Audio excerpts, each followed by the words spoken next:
Hello po! Ako po si Tea Mary R. Alcera, galing sa 4D Cards. Ang aking gagawin po ngayon ay ang mga hakbang sa pagsaing ng bigas. Una po sa lahat, kailangan po natin maghugas ng kamay bago magsaing ng bigas.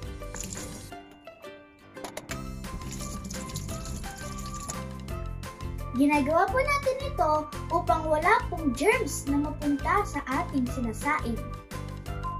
Pangalawa, tayo ay magtatakal ng bigas sa malinis na rice cooker.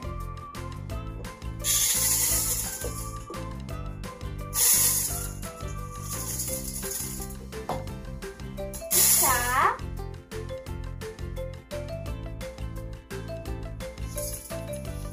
at dalawa.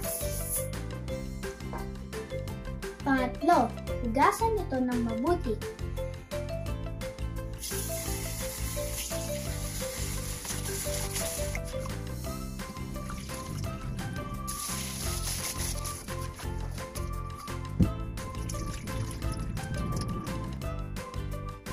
Tandaan, maaari mo itong hugasan ng 2 hanggang 3 beses.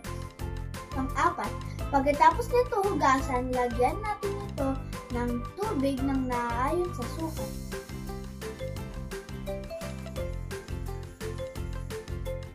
One, two. Ayusin ito at pantayin.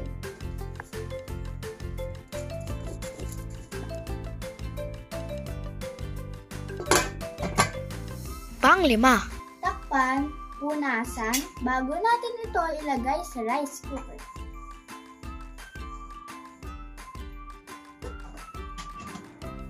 Pang-6. Buksan at hintayin natin ito maluto.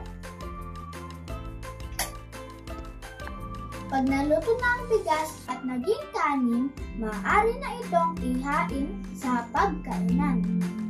Salamat po!